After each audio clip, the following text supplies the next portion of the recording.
Presenting the classics of Sam P. Chaladurai. Sam P. Chaladurai அவர்களின் போதனை களஞ்சியத்திலிருந்து.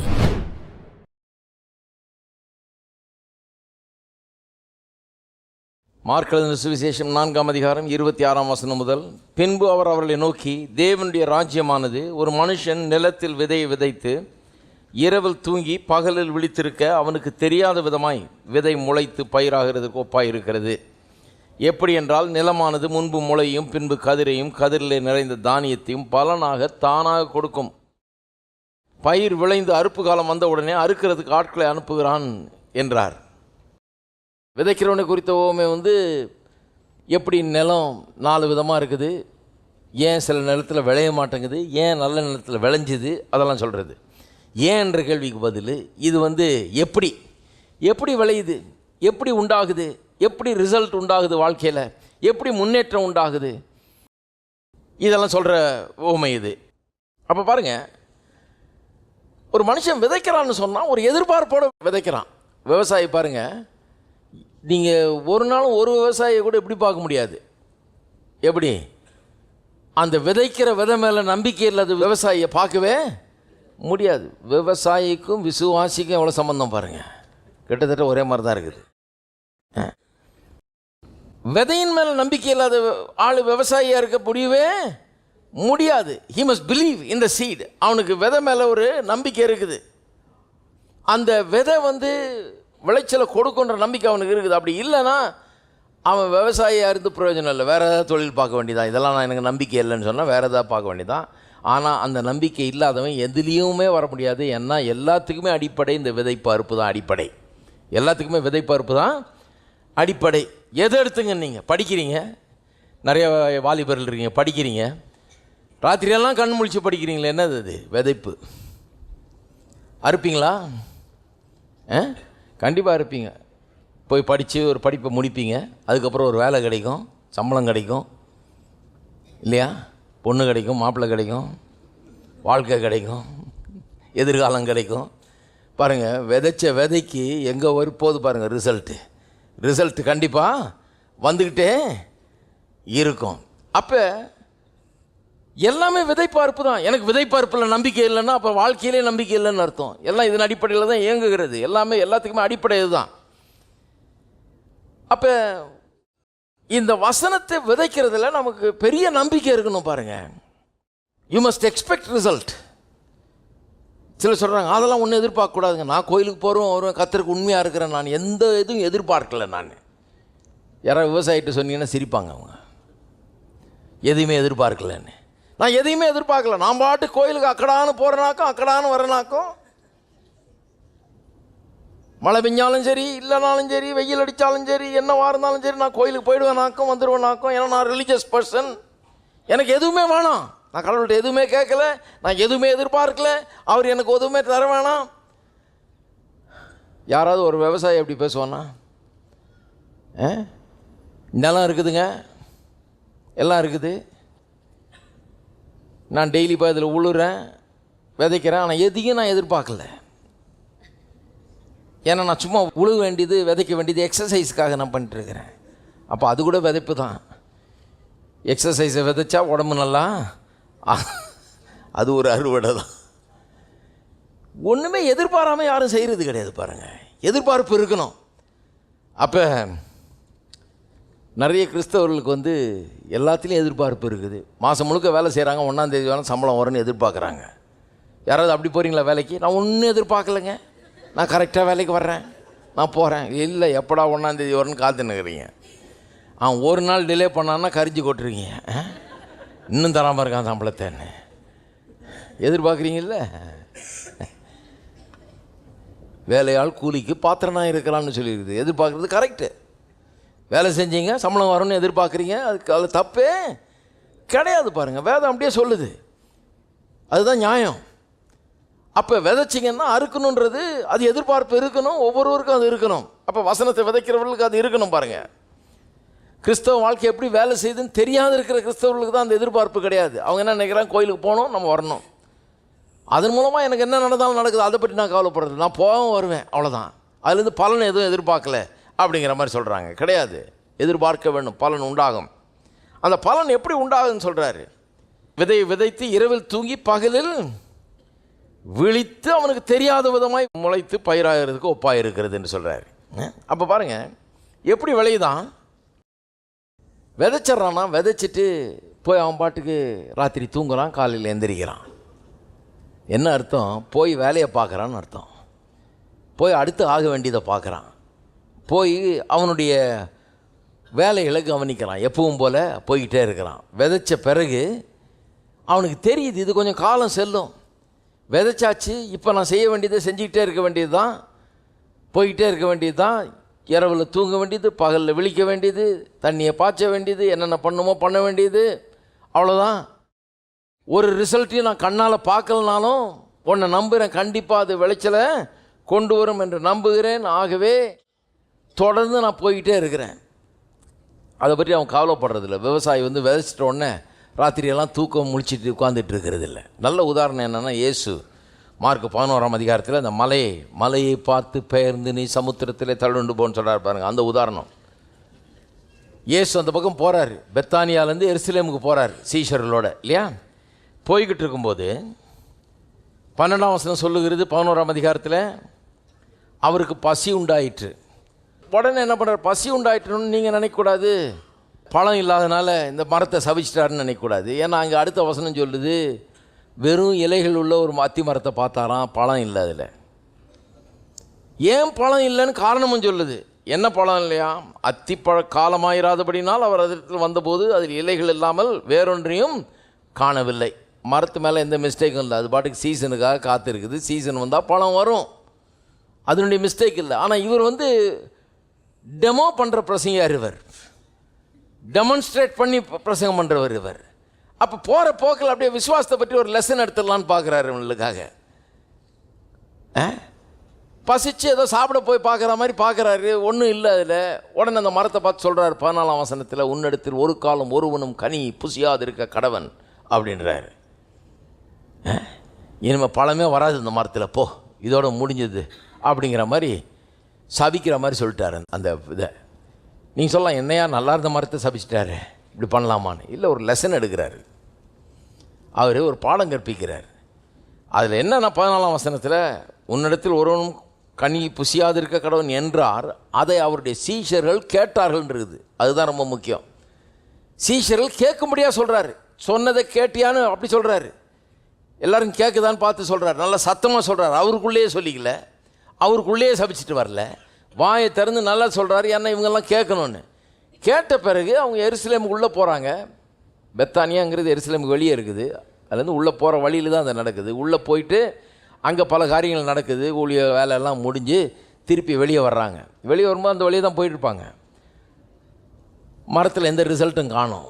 போய் வீட்டில் போய் படுத்து தூங்குறாங்க. அன்றைக்கி நைட்டு தூங்கிட்டு அடுத்த நாள் காலையில் 19ஆம் வசனம் சொல்லுது, சாயங்காலமான போது அவர் நகரத்திலிருந்து புறப்பட்டு போனார். மறுநாள் காலையில் 20 அவர்கள் அவ்வழியாய் போகும்போது அந்த அத்திமரம் வேரோட பட்டு போயிருக்கிறதை கண்டார்கள். எல்லாம் பார்க்குறாங்க. ஏன்னா எல்லாருக்கும் இது ஒரு நினைப்பாக இருந்திருக்குன்னு நினைக்கிறேன். போகிற வரப்பெல்லாம் பார்க்குறான் அந்த மரத்தை. காலையில் சபிச்சாரு, சாயந்தரம் வரும்போது பார்த்துருப்பான், ஒன்றும் ஆகலை. என்னமோ பேசினார், மரத்துக்கிட்ட போய் பேசுகிறாரு. இது எதாவது ஆகுமா, இவர் சொன்னால் போதுமா, சொன்னால் அது என்ன பட்டு போயிடுமா அப்படின்னு யோசிச்சிருப்பான்னு நினைக்கிறேன். ஆனால் ஒன்றும் கேட்கல. போய் படுத்து தூங்கிட்டு அடுத்த நாள் எந்திரிச்சு வர்றாங்க, பார்க்குறாங்க. கண்டார்கள். எதை கண்டார்கள்? அத்திமரம் வேரோட பட்டு போயிருக்கிறதை. வேரோட பட்டு போயிருக்குன்னு எப்படி தெரியும்? வேற போய் பார்க்கல இவன். இந்த இலைகள்லாம் ஏதோ கோளாறாயிடுச்சு. வெளியே ரிசல்ட் தெரிஞ்சிருக்குது, அடியில் வேரில் உண்டான பாதிப்பு, இவர் சொன்ன வார்த்தைகள் எங்கே போய் பாதிச்சிருக்குது? வேற போய் பாதிச்சிருக்குது. வேரில் உண்டான பாதிப்பு இலையில் தெரியுது, மரத்தில் தெரியுது. இலையெல்லாம் உதிருது, ஒன்றும் இல்லாமல் கிடக்குது, மொட்டையாக இருக்குது, பாதிப்பு தெரியுது. பேதுரு நினைவு கூர்ந்து அவரை நோக்கி, ரபி, இதோ நீர் சபித்த அத்திமரம் பட்டு போயிற்று என்றான். அப்போ என்ன சொல்ல வர்றேன்? சபிச்சாரு, உடனே ஒன்றும் ரிசல்ட் தெரியல, பார்க்குறதுக்கு ஒன்றும் தெரியல. அந்த வழியாக அன்றைக்கி சாயந்தரம் போகிறாங்க வெளியே, திரும்பி ஊருக்கு வெளியே போகிறாங்க. போகிற வழியில் பார்க்குறாங்க, ஒன்றும் ரிசல்ட் இருந்த மாதிரி தெரியல. இருந்ததுன்னா பேதுரு அப்பவும் சொல்லியிருப்பான் இல்லையா? எல்லோரும் இதையே பார்த்துக்கிட்டு இருந்தாங்கன்னு தான் தெரியுது எனக்கு. இதில் என்ன நடக்குதுன்னு. இவர் பேசினாரே, என்ன நடக்குதுன்னு பார்த்துக்கிட்டே இருக்காங்க. போயிட்டு ராத்திரி தூங்கிட்டு எந்திரிச்சு வர்றாங்க. ராத்திரி தூங்கும்போது இவங்கெல்லாம் தூங்கினோன்னு ஏசு புரண்டு படுத்துட்டு இருந்தாரா? சொன்னமே என்ன ஆச்சு? சொன்னமே ஆச்சா இல்லையா? இவனுக்கு தூங்கட்டும், நம்ம போய் ஒரு பார்வை பார்த்துட்டு வருவோம். எதுக்கும் இது ஒன்றும் ஆகலைன்னா என்ன ஆகுறது? ஏதாவது ஆச்சான்னு ஒரு செக்கப் பண்ணிட்டு வந்துடும்னாரா? கிடையாது, போய் தூங்குனாங்க. அதனால தான் அங்கே சொல்லியிருக்குது. சாயங்காலமானும்போது புறப்பட்டு போய்ட்டு அது அடுத்த நாள் காலையில் நல்லா தூங்கிட்டு தான் வர்றாரு. இவரும் நல்லா தூங்கியிருக்கிறாரு. சீசர்கள் ஒரு தூக்கம் கட்டு போய் கிடந்திருக்கலாம். இல்லை சொன்னாரே ஒன்றுமே ஆகலையாது, சொன்னால் ஆகிடுமா, அதை பற்றி டிஸ்கஷன்லாம் பண்ணியிருப்பாங்கன்னு நினைக்கிறேன். கொஞ்சம் காலையில் வர்றாங்க. வரும்போது பேதுரு பார்க்குறான், எல்லாரும் பார்க்குறாங்க. பேதுரு தான் சொல்கிறான், நீர் சபித்த அத்திமரம் பட்டு போயிட்டு. 24 மணி நேரத்துக்கு அப்புறம் தான் வெளியில் ரிசல்ட்டு தெரியுது. ஆனால் அவர் சொன்ன போதே வேரில் ரிசல்ட் ஆரம்பிச்சிருச்சு, வேலை ஆரம்பிச்சிருச்சு. வெளியில் எப்போ தெரியுது? 24 மணி நேரத்துக்கு பிறகு தான் தெரியுது. வார்த்தையெல்லாம் விதை மாதிரி இருக்குது பாருங்கள். வார்த்தை உபயோகப்படுத்தும் போதெல்லாம் விதை மாதிரி தான். அது போய் நிலத்தில் விழுகிற மாதிரி விழுந்து அங்கே உள்ள வேலை செய்ய ஆரம்பிக்குது. உள்ள வேலை செஞ்சு வெளியே பெரிய ரிசல்ட்டு உண்டாது. அதை காமிக்கிறதுக்காக தான் இதை பண்ணார். அதை காமிக்கிற ஒரு இலஸ்ட்ரேஷன் தான் இது. எப்படி அது வேலை செய்யுதுன்றத காமிக்கிறாரு. உள்ள ஆரம்பித்து வெளியே அது ரிசல்ட்டை பிறகு பார்க்கலாம் அப்படிங்கிறதுக்காக தான் சொல்கிறாரு. அப்போ பாருங்கள், இப்படி தான் வேலை செய்தது. அப்போ இயேசுவுக்கு நல்ல தூக்கம் தான் நீங்கள் நைட்டுன்னு நினைக்கிறேன். அவர் ஒன்றும் தூக்கம் கிடலை. ஏன்னா அவருக்கு சொன்னது அப்படியே நடக்கும்னு நம்புகிறார். அதனால சொல்கிறார் அதன் பிறகு, தேவனுடைய விசுவாசத்தை உடையவர்களாக இருங்கள். எவனாகிலும் இந்த மலையை பார்த்து நீ பெயர்ந்து சமுத்திரத்தில் தள்ளுண்டு போ என்று சொல்லி தான் சொன்னபடியே நடக்கும் என்று தன் இருதயத்தில் சந்தேகப்படாமல் விசுவாசித்தால் அவன் சொன்னபடியே ஆகும். எல்லாம் சொல்லுங்கள், அவன் சொன்னபடியே ஆகும். அவருக்கு அந்த நம்பிக்கை இருக்குது, நான் சொன்னபடியே ஆகும், நான் சொன்னபடியே. ஏன்னா அவருக்கு தெரியுது, வாயிலேருந்து வர்ற வார்த்தை விதை மாதிரி அது போய் உள்ளே போய் வேலை செஞ்சு பெரிய ரிசல்ட்டை உண்டாக்கணும்னு அவர் நம்புகிறார். இருதயத்தில் போய் அது எப்படி வேலை செஞ்சு வெளியே ரிசல்ட்டை உண்டாக்குதுன்றதை காமிக்கிறதுக்காக தான் இந்த அத்திமரத்தை சபிச்சதே. அவர் சொல்கிறாரு, நீ சொன்னபடி ஆகும், நீ சொன்னபடி ஆகும். நான் சொல்கிறேன், இந்த வசனத்தை எடுத்து நீங்கள் வாயில் வச்சு எப்போல்லாம் சொல்கிறீங்களோ அப்போல்லாம் இந்த வசனமாகிய விதையை உங்களுடைய இருதயத்தில் விதைக்கிறீர்கள். இது இருதயத்தில் போகிற விதை பாருங்கள். நீங்கள் வாயை திறந்து வசனத்தை சொல்லும் போதெல்லாம், சுகத்தை குறித்த வசனத்தை சொல்லும் போதெல்லாம், செழிப்பை குறித்த வசனத்தை சொல்லும் போதெல்லாம், வெற்றியை குறித்த வசனத்தை சொல்லும் போதெல்லாம், ஜெயத்தை குறித்த வசனத்தை சொல்லும் போதெல்லாம், எப்போல்லாம் சொல்கிறீங்களோ வசனத்தை அப்போல்லாம் என்ன பண்ணுது? இது இருதயத்தில் போய் விழுகிற விதையை போல இருக்கிறது. உடனே தெரியாது, சொன்ன உடனே தெரியாது. ஆகவே ராத்திரிலாம் முடிச்சு உட்காந்துட்டு இருக்க வேணாம். சொன்னேன் என்ன ஆச்சு ஆண்டவரே, நேற்றுலேருந்து சொல்லிட்டு இருக்கிறேன் ஒன்றாகலையே அப்படின்னு கிடையாது. சொல்லியாச்சு. இப்போ என்ன தெரியும் உங்களுக்கு? கான்ஃபிடென்ஸ் இருக்கணும். என்ன கான்ஃபிடென்ஸ்? நான் சொன்னபடியே ஆகும். எல்லாம் சொல்லுங்கள், சொன்னபடியே ஆகும், அவன் சொன்னபடியே ஆகும். இது யாருக்கு வேணால் வேலை செய்யுன்றாரு. எவனாகிலும் இப்படி சொன்னான், அவன் சொன்னபடியே ஆகும். இது ஒரு பிரின்சிபல் பாருங்கள், இப்படி தான் ஆகுன்றார். இதுதான் தேவனுடைய ராஜ்யம் வேலை செய்கிற ஒரு விதம் சொல்லித்தர்றாரு அவங்களுக்கு. இதை புரிஞ்சுக்கணும்னு சொல்லி தான் அவ்வளோ பெரிய ஒரு டெமோ கொடுத்தாரு அவங்களுக்கு. அத்தி மரத்தை வச்சு சொன்னபடியே ஆகும் அப்படிங்கிறாரு. ஃபுல் கான்ஃபிடென்ஸோடு இருக்கிறார். அதனால தான் அவன் நீ சபித்த அத்தி மரம் பட்டு போயிட்டேன்னு அவர் சொல்கிறாரு. அப்போ உன் விசுவாசம் வேறு, நீ பார்த்த பிறகு நம்புகிற, என் விசுவாசம் வேறு. அதனால் தேவனுடைய விசுவாசத்தை உடையவர்களாயிருங்கள். தேவனிடத்தில் வருது. ஆனால் நிறைய மொழிபெயர்ப்புகள் தேவனுடைய விசுவாசம்னு அதை மொழிபெயர்க்கணும்னு சஜஸ்டே பண்ணுறாங்க. சில ஆங்கில மொழிபெயர்ப்புகளில் பார்த்தீங்கன்னா மார்ஜின்லேயே போட்டிருப்பாங்க, ஃபெய்த் ஆஃப் காடுன்னு, ஃபெய்த் இன் காடுக்கு பதிலாக. சரி, அடுத்தது, அவனுக்கு தெரியாத விதமாய் அது முளைத்து பயிராகிறதுக்கு ஒப்பாயிருக்கிறது. விதை எப்படி விளைஞ்சி உருவாகுதுன்றதை பற்றி உண்மை தானே அது விளக்கம். இது நல்ல நிலத்தை பற்றி சொல்லியாச்சு. அது ஏன் அங்கே விளையுதுன்னு சொன்னார். இது எப்படி விளையுதுன்னு சொல்கிறாரு. அவனுக்கு தெரியாத விதமாய் விளைந்து பயிராகிறது. யாருக்கு? விதைச்சவனுக்கே எப்படி இது ஆச்சுன்னு தெரியாத விதமாய் விளைந்து பயிராகிறதுன்றாரு. அவனுக்கு தெரியாத விதமாக இது விளைந்து பயிராகிறதுன்னு சொல்கிறதுனால நிறைய பேர் என்ன நினைக்கிறாங்க, கிறிஸ்தவ வாழ்க்கையே மர்மமானது, எப்படி நடக்குதுன்னே தெரியாது, நமக்கே தெரியாத விதமாக அது நடக்குது. கிடையாது, அப்படி சொல்லுங்க, நல்லா புரிஞ்சுங்க. நீங்கள் எப்படி இது நடக்குதுன்னு தெரிஞ்சுக்கிறதுக்கு தானே ஊமையை சொல்கிறாரு. நல்லா யோசித்து பாருங்கள், எப்படி இது நடக்குதுன்று, காரியங்கள் எப்படி நடக்குது ஆவிக்குரிய ஜீவித்தில்னு காமிக்கிறதுக்காக தான் ஊமையை சொல்கிறாரு. அப்போ கிறிஸ்தவ வாழ்க்கை மர்மம்னு மொழிபெயர்க்க வியாக்கியானம் பண்ணக்கூடாது. இது மர்மம் கிடையாது. கிறிஸ்தவ வாழ்க்கை ரொம்ப அப்பட்டமாக இருக்குது. கிறிஸ்தவ வாழ்க்கை எப்படிப்பட்டது?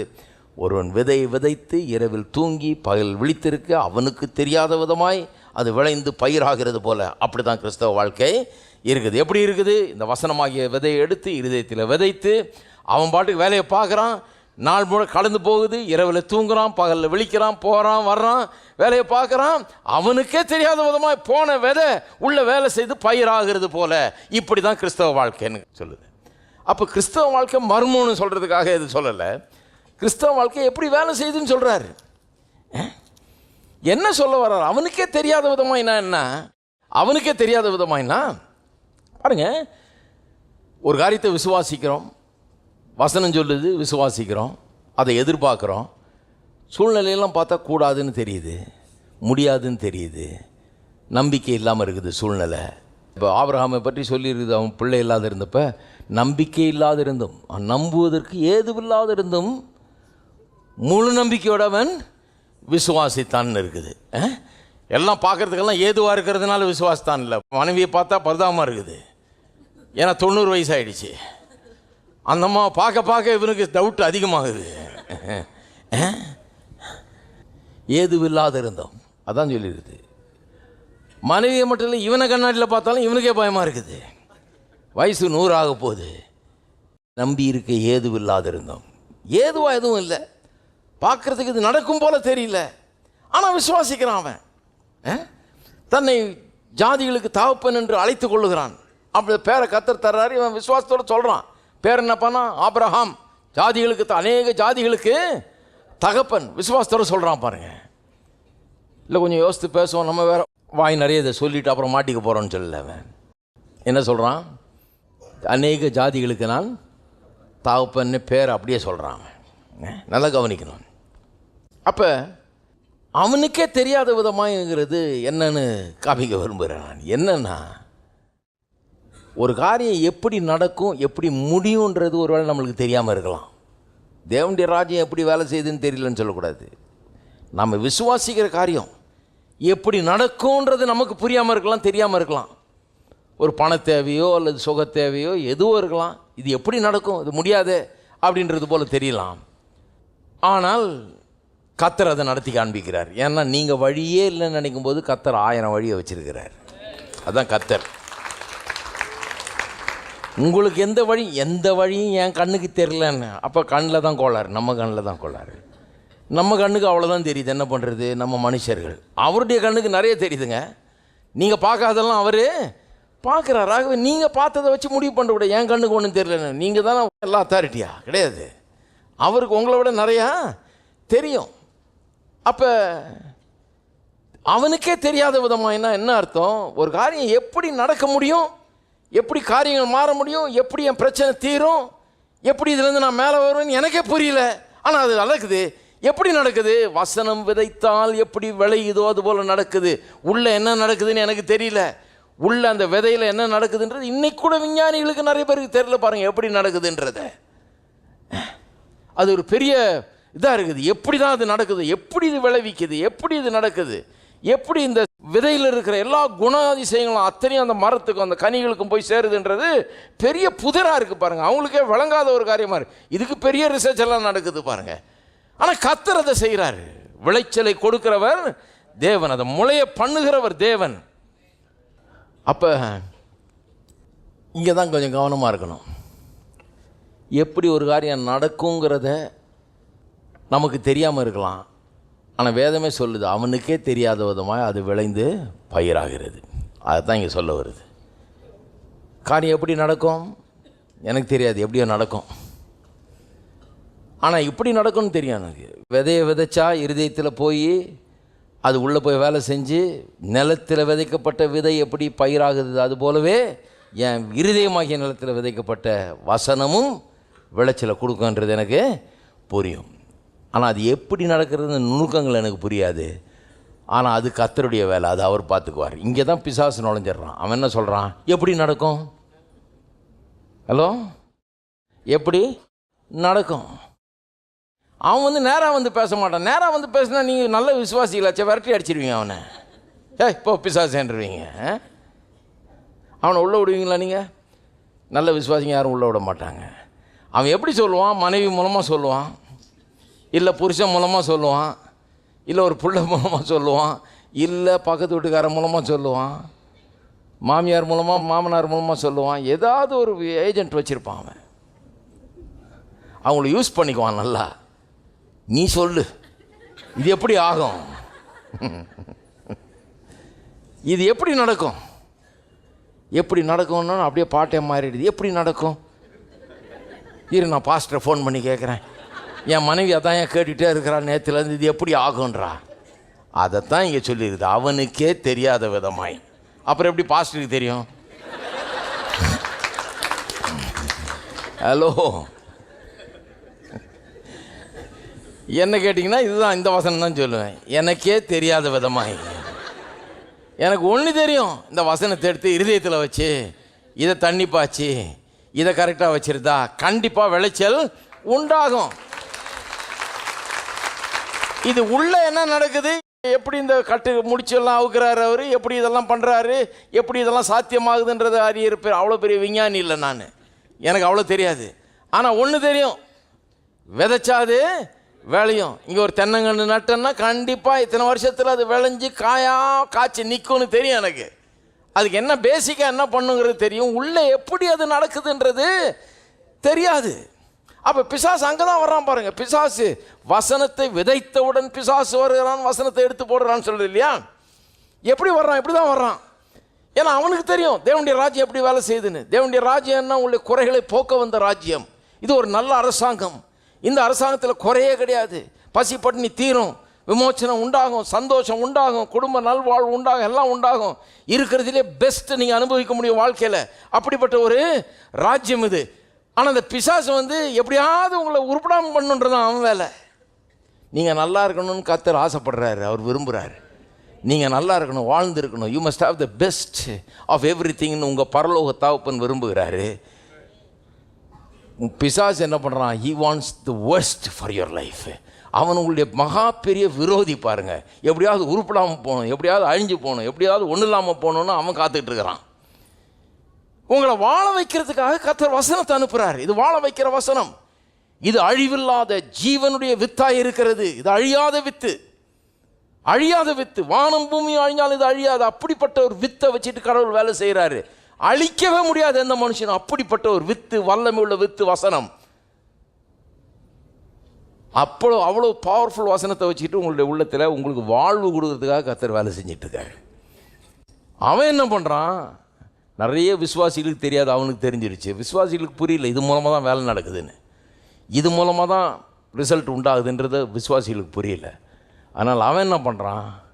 டக்குன்னு விதையை எடுத்து போடுறதுக்கு வேலையை பண்ணுறான். எப்படி எடுத்து போடுறான்? உள்ளத்தில் சந்தேகத்தையும் அதையும் இதையும் கொண்டாந்து நம்ம வாயில் சொல்லி சொல்லி விதைக்கிறோம். அப்படியே தழும்புகளால் நான் சுகமானேன்னு சொல்லி தான் விதைக்கிறோம். இது என்னுடைய குறைகளெல்லாம் அவர் தன்னுடைய மகிமையின் ஐஸ்வர்யத்தின்படி நிறைவாக்குகிறார்னு சொல்லி சொல்லி தான் விதைக்கிறோம். நம்முடைய குறை நீங்கள் வேணும்னு தானே சொல்கிறோம். அதை குறைகள் இருக்குது, கடன் இருக்குது, பிரச்சனை இருக்குது, அதெல்லாம் நீங்கணும்னு தானே சொல்கிறோம். இதை என் குறைகளெல்லாம் அவருடைய மகிமையின்படி நிறைவாக்குறாருன்னு. அப்போ குறை நீங்கிறதுக்காக நம்ம இந்த வசனத்தை சொல்கிறோம், சொல்லிகிட்டே இருக்கிறோம். அவன் என்ன பண்ணுறான்? அது எப்படி நடக்கும் அப்படின்னு சொன்னோன்னு நம்மளும் அவன் கட்சியில் சேர்ந்துடுறோம் டக்குன்னு. ஆமாம் பிரதர், அது எப்படி நடக்கும்? அது ரொம்ப சந்தேகமாக தான் இருக்குது. அவர் சொல்கிறாரு, ஆனால் நடக்குமா? அது எனக்கு என்னமோ சந்தேகமாக தான் இருக்குது. அப்போ என்ன பண்ணுறீங்க? நோண்ட ஆரம்பிச்சிட்டிங்கன்னு அர்த்தம். விதைச்சிங்க. இப்போ தூங்கிட்டு இருந்த ஆள் தூக்கம் கட்டு போய் எந்திரிச்சு போய் விதைச்சதெல்லாம் நோண்டி திரும்பி எல்லாத்தையும் கெடுத்து விதையெல்லாம் வெளியே வந்துட போது. அதுக்கப்புறம் விளையிறதுக்கு வாய்ப்பு கிடையாது. விதை வெளியே வந்துருச்சே, உள்ளத்தில் போட்ட விதையை நீங்கள் சொல்லி சொல்லி உங்கள் வாயால் சொல்லி சொல்லி உங்கள் வாய் தான் விதைக்குது. நீங்கள் அறிக்கை செய்து விதைத்த அந்த வசனத்தை உங்கள் வாயை விட்டே நோண்டி எடுத்துட்டீங்களே. ஹலோ, அப்படி பண்ணிடுறான் பிசாசு பாருங்க. கொஞ்சம் அப்படி அதுதான் சொல்லுது, நாவு நெருப்பு பற்ற வச்சிடறான். நாவை நரக அக்னியினால் பற்ற வைக்கிறான் இருக்குது. தப்பானதை பேச வச்சு அப்படி பற்ற வச்சுட்டா அவனுக்கு தெரியுது உள்ள வேலை நடந்துடும். அப்புறம் அதுவே எரிஞ்சு விழுந்துடும், நம்ம லீவில் போயிடலான்னு தெரியும் அவனுக்கு. அப்போ இதில் தான் ரொம்ப ஜாக்கிரதையாக இருக்கணும். அதை எடுத்துடணுன்றது தான் அவனுடைய இது. சரி,